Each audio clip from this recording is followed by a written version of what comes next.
They didn't just lock him up, they took his legs. Not his real ones, the only ones he had left. Because this man wouldn't stop escaping. 3 attempts, 3 failures, and still he tried again. So they decided to take away his last chance.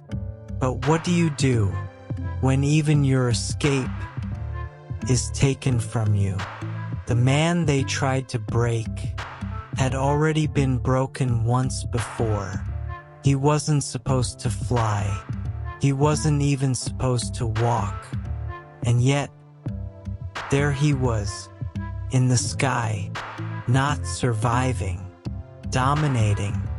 But to understand how he became that man, you have to watch him lose everything first.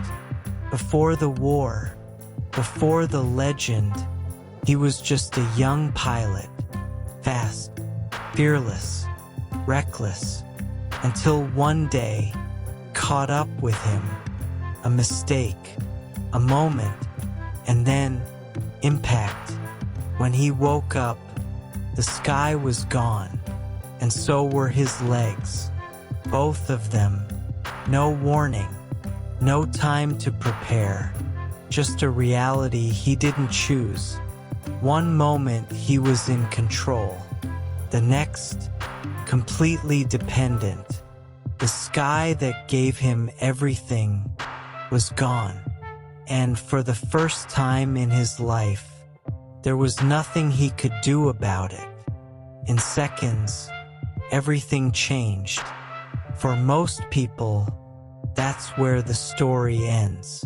This one doesn't, because while his body was broken, something else wasn't. He learned to stand again, to walk, not naturally, not easily, but forcefully. Every step, a decision. They told him it was over. The military said no. The doctors said no. He said nothing. He proved them wrong. Against all logic, he went back to the sky, not as a victim, but as a fighter. And not just any fighter, one of the best. The man who wasn't supposed to stand was now dominating in the air, until he wasn't. War doesn't care who you are.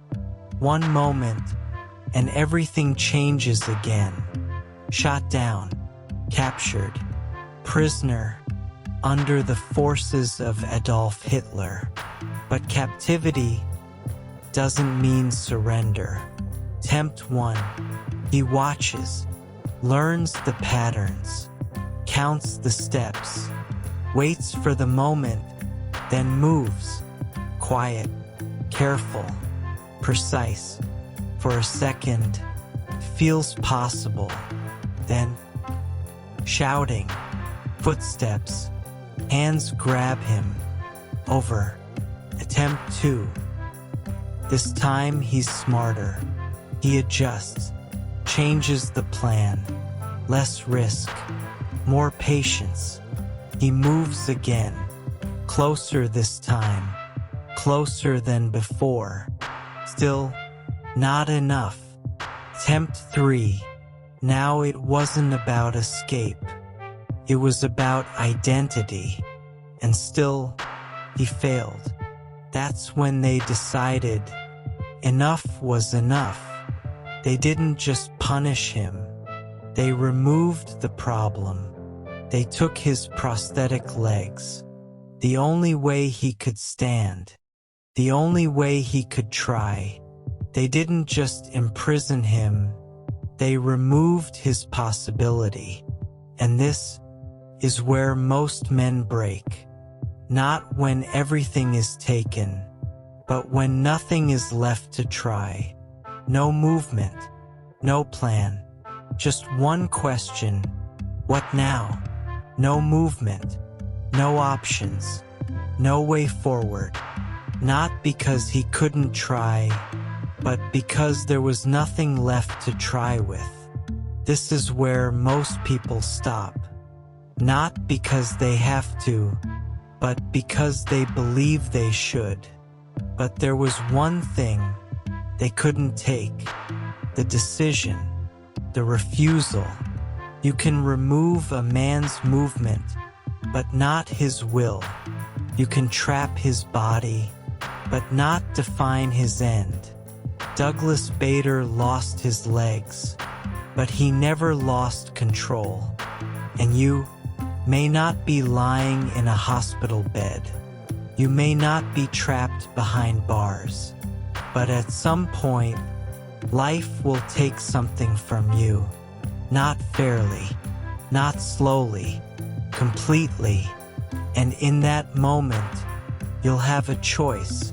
Sit there and accept it, or decide that it doesn't end here. Because what breaks most people isn't what they lose, it's what they believe after. So when your moment comes, not if, when, the question isn't, what did you lose? It's this, what are you going to do now? This is another story from the power of pain, where broken stories become unbreakable strength.